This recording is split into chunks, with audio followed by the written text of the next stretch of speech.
SportsBit is powered by BetOnline, driving the opening odds market since 2001. Visit sportsbookreview.com to learn more about BetOnline and its A+ rated platform in the link below.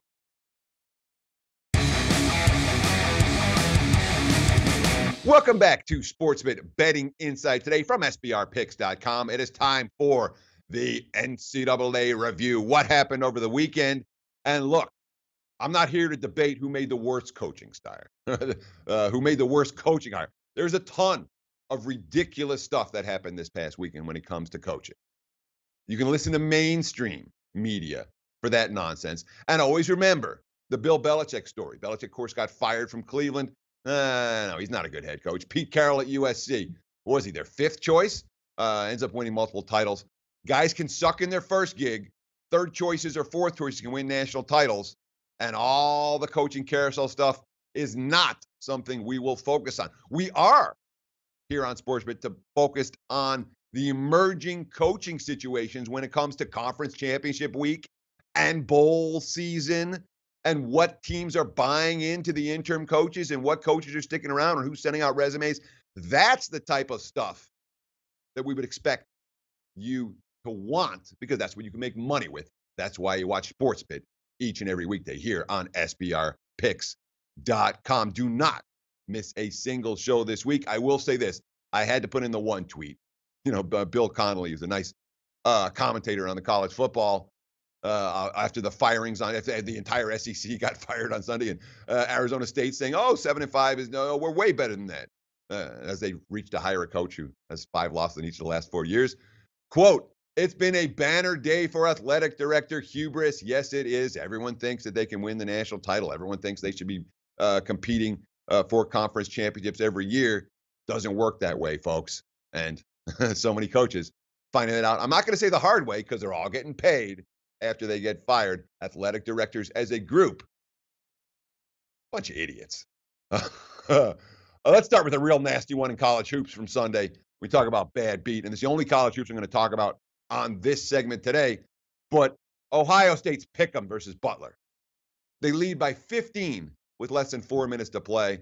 You know how it ended. Butler rallies back. Ohio State doesn't even get a shot off on their final possession.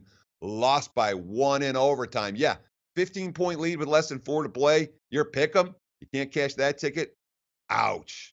That's not good. Earlier in the show today, we talked about all the chalk covering the NFL. Well, guess what? Chalk covering college football, too. We'll talk about that with Dave Mason on tomorrow's show.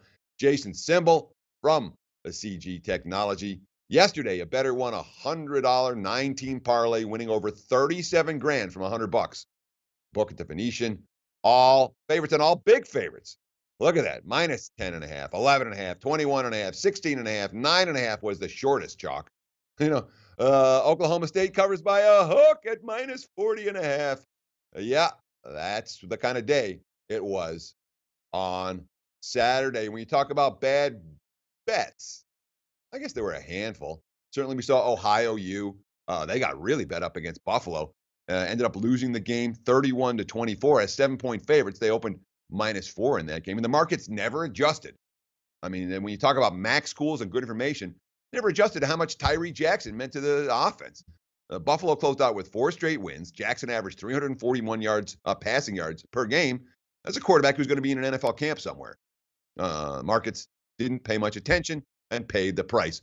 A couple more bad bets. Certainly Notre Dame. Notre Dame bet up from 1.5 to 3 against Stanford. They got run out in the second half of that contest. Lost 38-20. Impressive signature win for the Cardinal and the Fighting Irish. After all their success early, did not have a very good November. And South Carolina took up a ton of money against Clemson, plus 14 down to plus 12. Well, it wasn't time to fade Clemson this week. I know the market's saying, the ACC title game's on deck. No, the Tigers are ramping up. It was 34-0 after 3 quarters until Dabo Swinney called off the Dogs. Even that final score, not indicative of how big a blowout it actually was. Bad for the books? Well, let's see. I wonder if Mike Riley got fired at halftime. I know that he was fired after the game, but it was 14-14 at half for Nebraska against Iowa. Then a 42-0 Iowa run out in the second half of that contest. Iowa's bet up from -3 to -5.5. against the Huskers, and they won and covered one of many bad results for the books. I can go through a whole bunch of them. Boston College, -2.5 to -4.5 against Syracuse. They won that game by 4 touchdowns. Nothing but Michigan State money against Rutgers, -12 to -14. They won that game by 33. North Carolina, money for the dog in this one. They hung tough against NC State. +17 down to +14.5. Only lost by 12. Penn State took money. The over took money. Yeah. They beat Maryland 66-3. That was never a sweat. You're talking about Wisconsin getting steamed up against Minnesota. Temple steamed up against Tulsa. I can go on and on. Memphis from -27 to -30 against East Carolina, a game they won 70-13. Yeah, lots of chalk and lots of chalk cashing in with relative ease. Of course, I'm going to recap college. We have to talk about the big game on Saturday night where Auburn knocked off Alabama. They did it pretty soundly. But a great tweet here from ESPN Stats and Info. We always talk about how great the Crimson Tide are, and deservedly. And Nick Saban's a genius and yada, yada. Well, here's the tweet from ESPN Stats and Info. This is the 12th time Alabama has trailed by double digits in the fourth quarter under Nick Saban. The Tide are 0-11 in those games. Worth noting, the national championship, they led by double digits in the fourth quarter. Oops, they lost that game. So they have at least one loss in that role. Never a victory for Alabama. Auburn with a convincing win.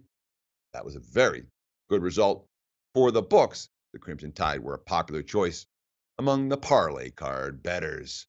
Loaded week. Tomorrow's show, Dave Mason Deep Dive. We've got all the bad beats, bad bets, and bad for the books that you expect, plus big game breakdowns, hoops, college football, NFL. Stay tuned. No, stay tuned. Check back tomorrow. It'll be a long 23 hours and 40 minutes between now and tomorrow's show. But make sure you check back right here on Sportsbet. Betting Insight today from SBRpicks.com. Hey guys, thanks for tuning in to our channel. Now we've put a lot of work into producing all these free videos, so please help us out and keep all our content free for you forever by simply liking, sharing, commenting, and subscribing. Now, not to mention, a visit to our industry-leading website will warm the hearts of all our SBR employees, especially myself. Now, the links are over there to the left, so do check those out. Thanks for watching.